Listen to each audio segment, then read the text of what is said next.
कुणाल चांदकुड्याने इतका धक्कादायक निर्णय नक्की काय घेतला असा प्रश्न सर्वांनाच पडत आहे. यावर आता कुणाल त्याच्या आजोबांनी मोठा खुलासा केला आहे.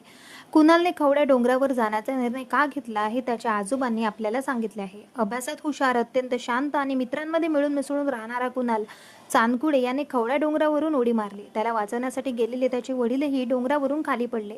हे पाहून क्षणाचाही विचार न करता कुणालची आई संगीता हिनेही डोंगरावरून उडी मारली. संगीता यांनीही थेट उडी घेतली.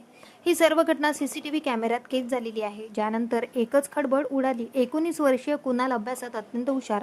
10वीमध्ये त्याला 52% मार्क्स पडले होते. कुणाल असे काही करेल याचा कोणी साधा विचारही केला नव्हता. सुरुवातीला त्याने सांगितले की कुणालला आयफोन हवा होता, त्यामुळे तो खवऱ्या डोंगरावर पोहोचला.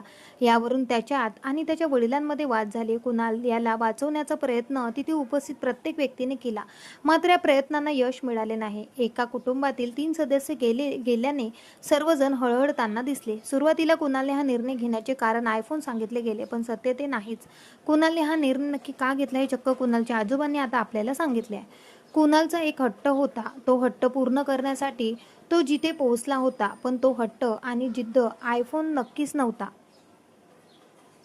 संगीता यांचे वडील आणि कुणाल चांदकुडे यांचे आजोबा म्हणाले की आयफोन हा त्याचा हट्ट नव्हता.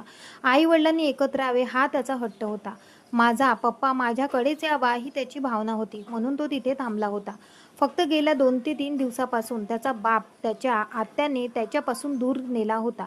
बापाला कनेक्ट करण्यासाठी तो तिथे उभा राहिला होता. हा अत्यंत मोठा खुलासा संगीता चांदकुडे यांच्या वडिलांनी केलेला आहे. कुणालची आई संगीता या देखील अनेक व्हिडिओमध्ये नंदेबद्दल बोलताना दिसल्या. मात्र कुणालच्या आत्याने TV9 मराठीला दिलेल्या मुलाखतीमध्ये म्हटले की 4 महिन्यापासून तो आम्हाला बोलत होता. आम्हाला बोलत असल्याने त्या लोकांनी त्याला घरातून हाकलून दिले होते. तो त्याच्या गाडीमध्येच राहत होता आणि तिथेच झोपत होता. 1 महिन्यांपूर्वी तो शेवटचा आम्हाला भेटायला आलेला होता. तर आता एका जोडप्याच्या मृत्यूनंतर एवढे खडकजनक खुलासे दिवसेंदिवस होत आहे. कुणालच्या आत्महत्येमागचं नेमकं खरं कारण काय आहे, तुम्हाला काय वाटतं? आम्हाला कमेंट करून नक्की सांगा. भेटूया परत. धन्यवाद.